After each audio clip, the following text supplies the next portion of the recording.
Tonight, we are going live on Instagram and YouTube. So if you could see our computer screens, we have like my phone and the TV going. So it's an experience. Yes. We'll see how it turns out. Yes. But for tonight, as always, we're going to be answering some of your questions. But I wanted to talk a little bit, since Germán is with me tonight, about how we plan and structure our lessons with students. I came up with this idea because last weekend I was teaching a clinic in Colorado, and it was an awesome clinic. We had riders from intro level all the way up to the FEI level, and it was all amateur riders, all very different horses. It was very, very fun. But I got a lot of questions from the audience about like, why are you doing this exercise? Why are you selecting this particular pattern for this particular horse? And so I thought it would be interesting to talk a bit about that. Yes. It is true. People always wonder about that. And it's easier, like if you already have a rapport, if you know the horse or the person, and then you have an idea of what you want to do that day. But when you meet people cold for the first time, you always spend a few minutes. You tell them to go ride your horse, go run around the arena in both gates in both directions, and let me get a feel for this thing. Because the idea is always to convey the idea either to the horse or to the person.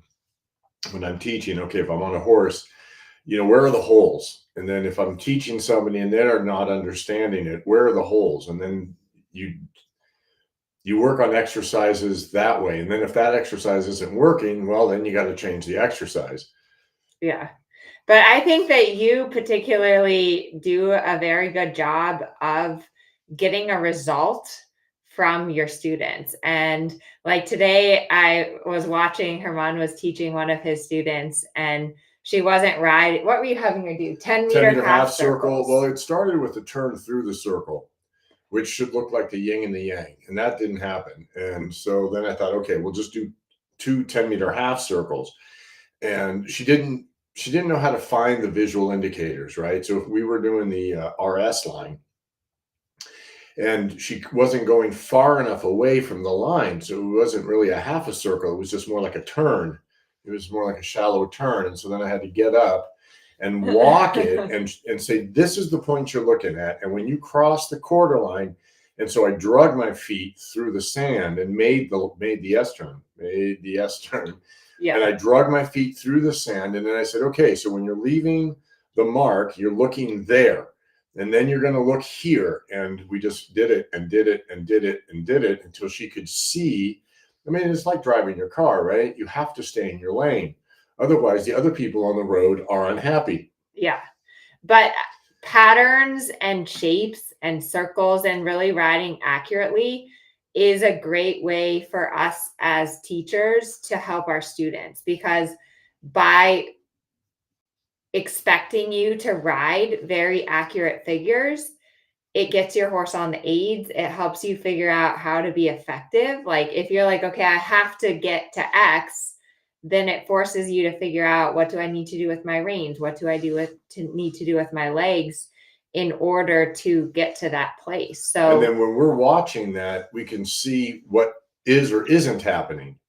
Yeah. And so we can either simplify that exercise, yes, or complicate that exercise. Yes.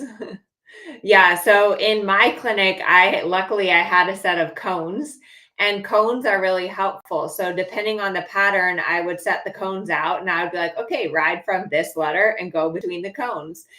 And just by doing that and teaching students these exercises, it gives them something to go home and practice, for one. And like for Germán students as well, it gives them something to practice when they're not in a lesson. And I think it also really helps to give the rider and the horse a focus, which helps them to relax. And that's one thing, like Germán was mentioning, when you're working with a new student and a new horse, you don't really know the student and you don't know the horse. And so you have to kind of feel your way towards your lesson. And what I mean by that is, in my clinic, there was one rider, the intro rider, and on the first day she was nervous and the horse was nervous, and she told me, she was like, hey, I'm kind of nervous. And so for me as an instructor, that means that I need to help her to feel more comfortable before I can really start pushing on her. I need to work on exercises that are simple, that are in her comfort zone, and that help both her and her horse to relax and focus. So what do you Which do? is what we were talking about Yeah. earlier. It always comes back to the basics. And so you were working on exercise to solidify the basics, because you cannot build your house on sand. Yeah. So when we watch the horses go around and you think, okay, training scale, is the rhythm there? Is is that horse relaxed? Is there contact? And so then you think, okay, these exercises will help the rider feel that. Or if you're riding the horse, you go, Yeah. okay, I need these exercises to get the horse to do that. And then if that exercise doesn't work, well, you just change the exercise. Eventually, you'll find one. Right. And I think that's also the important part is if something's not working for a horse and for a student, it's very important for us as the trainer to quickly be able to figure out why it's not working. Is it that they don't understand? And that's where I think you're And really that's where good. that's why I got off the got out of the chair and actually did my job. I got up, walked around, and said, okay, this is where we're going. This is what you're looking for. Yeah. Yeah. So if they don't understand, trying to find a different way to explain it to them can be really helpful. If the exercise is too challenging, then like Germán said, making it a little bit easier. Or if it's just that they need to repeat it a few times, that's kind of one of the most common things is that usually if we're introducing a new exercise, and you see that it's in the ballpark. It's pretty yeah, close. You just need to fine tune some things. Then we're about repeating. yeah. So usually by just repeating it a few times and giving the rider some pointers to help them do it better, that can be really helpful.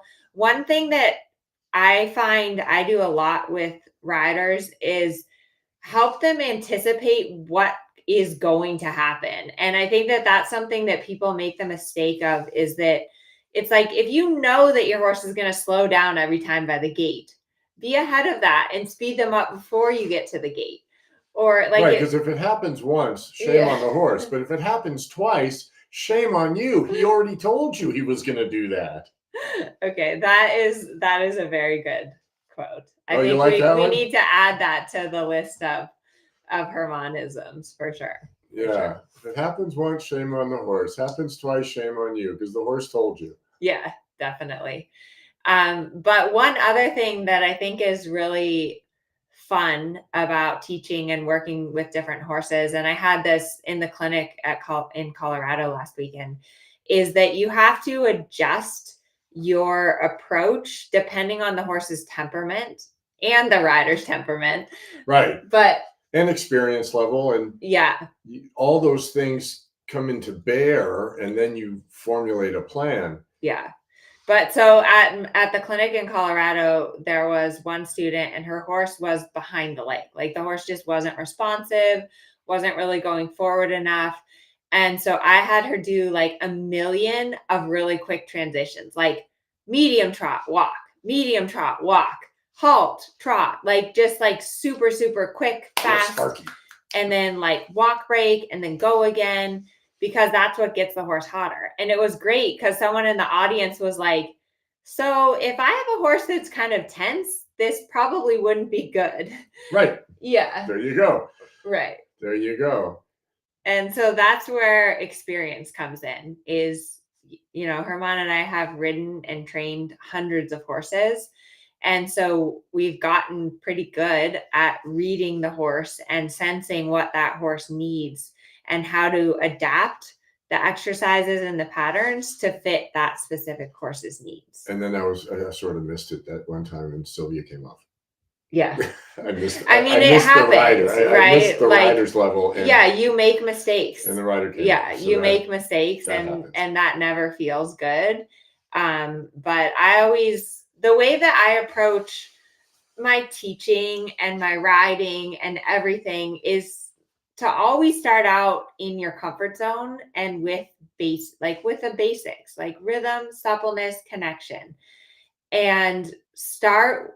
Like, I think the most common warm up we do is 20-meter circle at one end, 20-meter circle in the middle, 20-meter circle at the other. 3 20-meter circles in both gates in both directions. And and that's how when I go and teach a clinic, that's generally what I do to start people when I haven't met them. Yeah. So that I can see, okay, which is the concave side and the convex side. Is the horse, is the rider. So you get a feel for it with that basic warm up. Yeah. Yeah, definitely. And then once you have that, like if you're like, okay, they can trot and canter 20-meter circles, then you start challenging them a little bit and seeing and see where the holes are. Yeah. And then when things fall apart, you take a step back or you work through that. So it's just that process. The other thing that I know you were talking today when you were teaching your student was about identifying your horse's hollow side and stiff side. Do you want to talk about that a little? So when I started riding, we just called it the stiff side and then the hollows, the stiff side and the soft side, right? And then that became problematic because the horse will do some things better on the stiff side and some things. So there was the hard side and the easy side. So anyway, now it became the concave and the convex side. I still call it the stiff side and the hollow side, but I guess that's outdated. Right. So I think most people do, like the people Albrecht and Christina, we ride with them and they call it the stiff side. Yeah. So the concave and the convex side, and that's exactly it. So the convex side, that's the side the horse is bulging out to. And you can't treat that side the same as the other side, because you're supposed to hold the outside rein and supple with the inside, which only really works when the convex side is on the inside of the arena, because then you can hold the rein on the concave side and supple like crazy and move them over into the rein that they don't want. So I think you've confused them. Right. That's probably what happens a lot. It's really confusing. And that's how come when I teach this and I'm riding and I talk to people, I go, you see how easy it is? So when you go on the convex side, on the inside of the arena, you get to hold the outside rein and go inside leg to outside rein and supple, and it's great. But when you do that on the concave side, then the convex side keeps bulging and you hold that outside rein and the horse leans into it and you try to supple and drive with your inside leg and the horse keeps leaving the circle. Yeah. So that's where you have to change it up a little bit and hold the inside rein as if it were the outside rein, supple the convex side, get him straight, and then ride it normal. Okay. To simplify all of this, because even I am sitting here like everything's going over my head.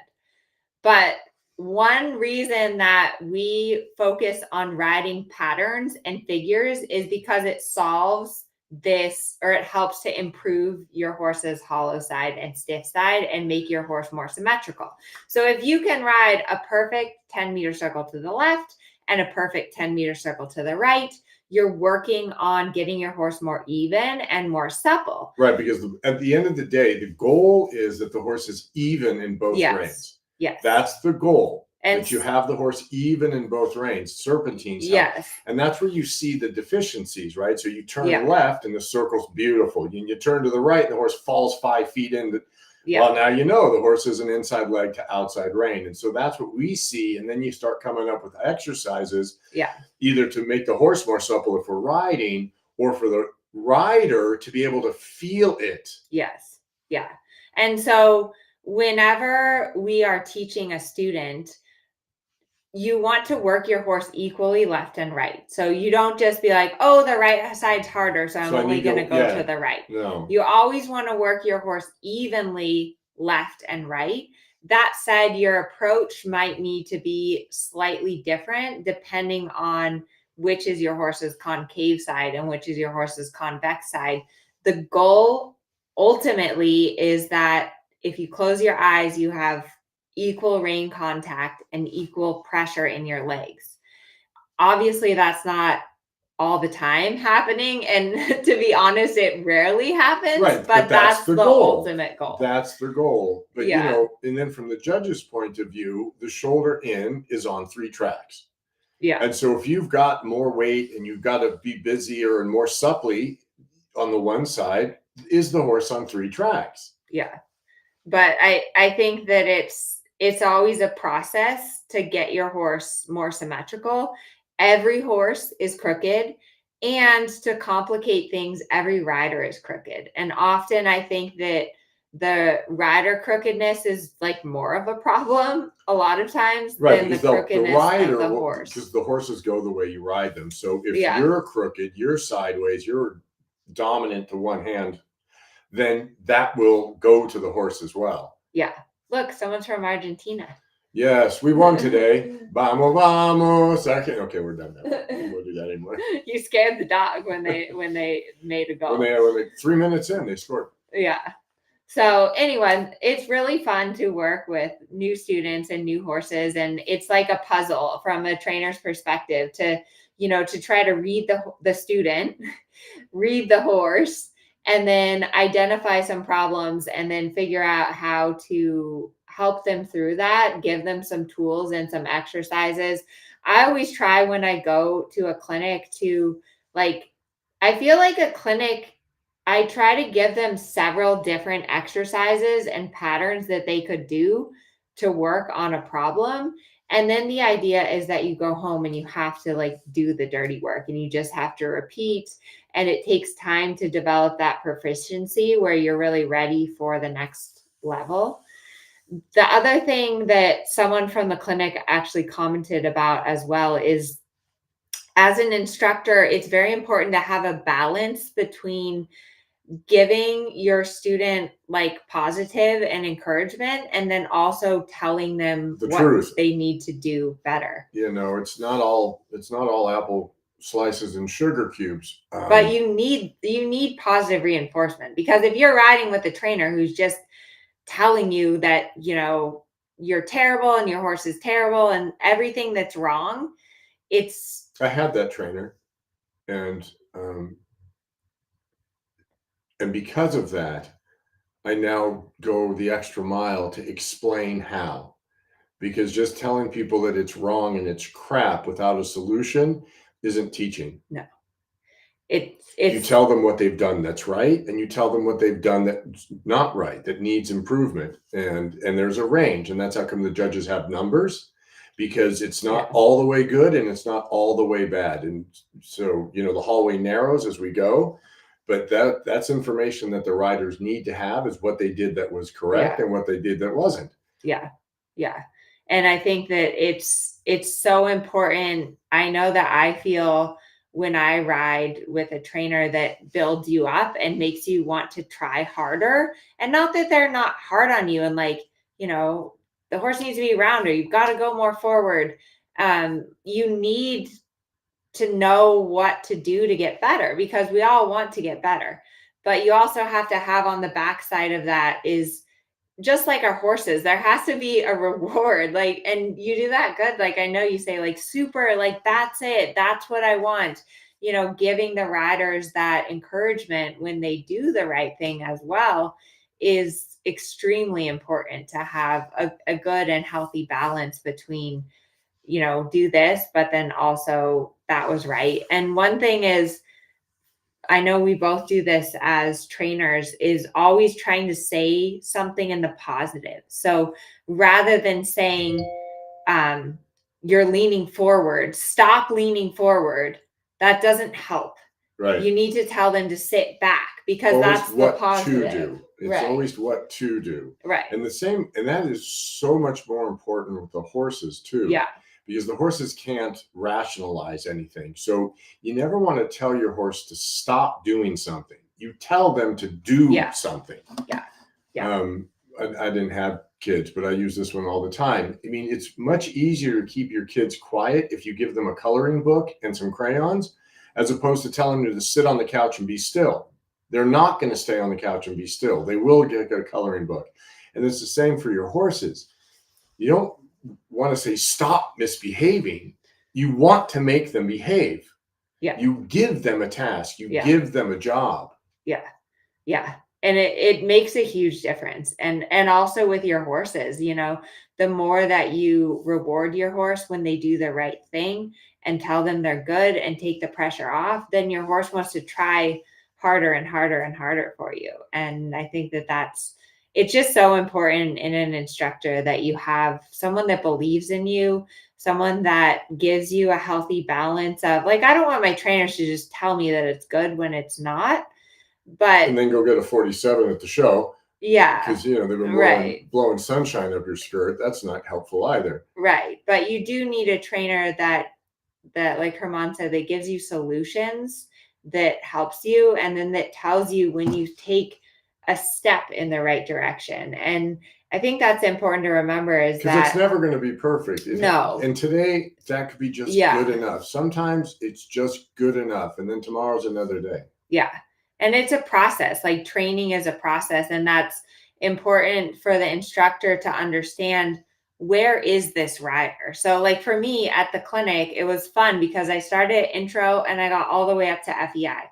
So with the intro rider, I had very different expectations for her than for the FEI rider. Like every single rider, we practice trot canter transitions. That's something I do with every single horse I ride, every single rider. It's a very difficult, but it's standard. it's a super important exercise. However, with you have to ride that canter trot transition at the end of the Grand Prix test, because yeah, it's not so easy, that. and you have to do passage to canter. So I think trot canter trots are like the best warm up for any horse at any level. And I do them with, I would say, 90% of the lessons I teach, maybe more, maybe 100%. But anyways, my point is that my standard for the trot canter transition is very different for a training intro level rider versus an FEI rider. Like an FEI rider, the horse better be round. The horse better react right when you ask for the canter. The horse should stay straight and connected from inside leg to outside rein. There's a much higher standard.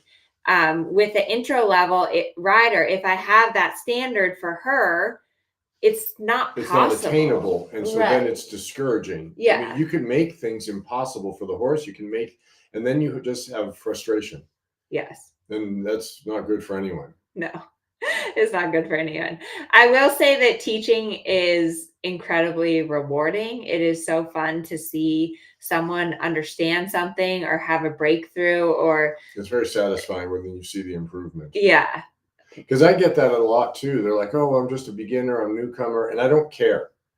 When I see the improvement, it's fine by me. Yeah. You know, I have to see that improvement. Otherwise, because it's got to be fun for me, it's got to be fun for the horse, it's got to be fun for the rider. And if one of the three of us isn't happy, it's not going to work. Yes. And I do think that it makes a huge difference for us as trainers.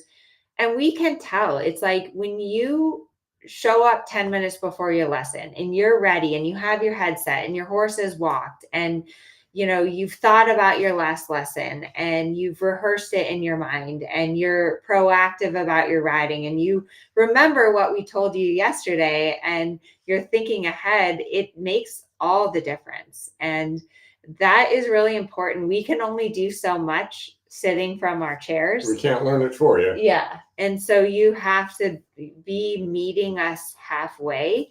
And one thing that is extremely important is your mindset and figuring out what you need to do for yourself mentally, so that when you come to your lesson, that you are present, free of distractions. Yeah, you've got to be there. Your horse requires that. Yeah.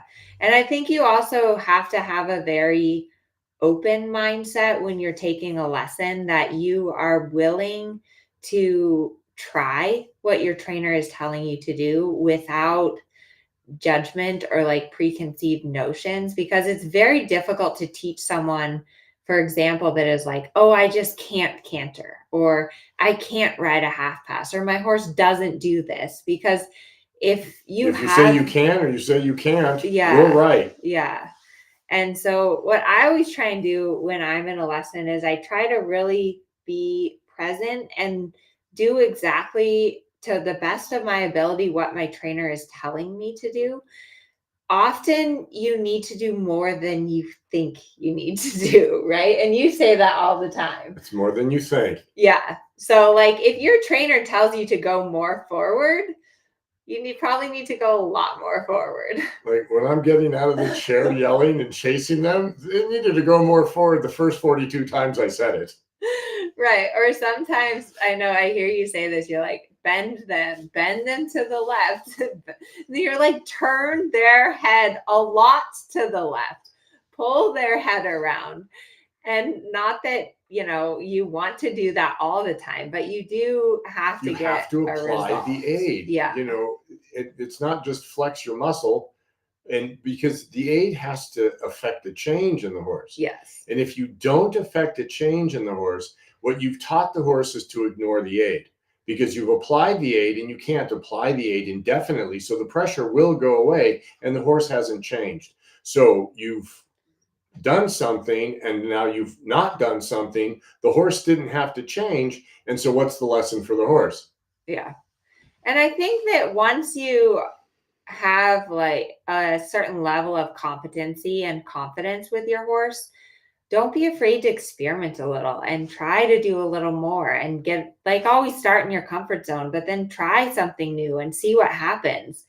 And we all learn in the mistakes. Yeah. And then go back to the basics and go back to your comfort zone and then improve from there. But it's a learning process. And I think that really the only way to get better at riding is by riding.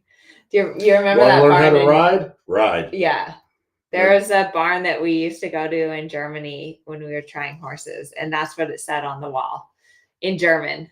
Yeah. Want to learn how to ride? Ride. Yeah. So yeah. We were definitely on a soapbox this night. We have not answered one question. I know. And I have a meeting in 3 minutes. So anyways, okay, we'll answer a few questions.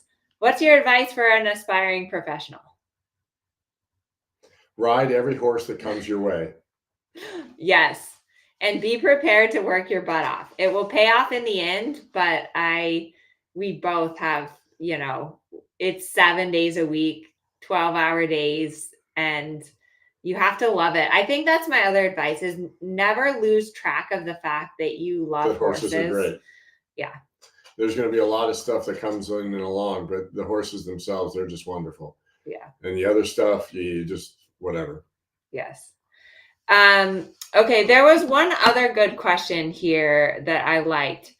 I forget. Oh, so when you're working on I can't find it, but it was something to the effect of when you're working on establishing contact with your horse, which is more important, the inside rein or the outside rein? Well, they're simultaneous but different. So you have the inside rein, which is your suppling rein, but you can't supple them into nothing. So you have to have an outside rein and you have to have a suppling rein. So if you had to say one, well, then it's the outside rein because you've got the contact. But that'll create stiffness if you don't have some flexion happening. Yes. All right, everyone. Great session. We always make these into podcasts, which is why we're trying to make them more concise with the topic. So check out Dressage with Amelia, just like on your iPhone or whatever, Shopify, wherever you listen to, not Shopify, Spotify, wherever you listen to podcasts, you can always catch these if you miss them live. For those of you in 30 days to round, videos are due this Sunday, and we will be picking the top 7 people and giving away $10,000. So that's going to be exciting. We're going to be watching a lot of videos. We may have to employ your help.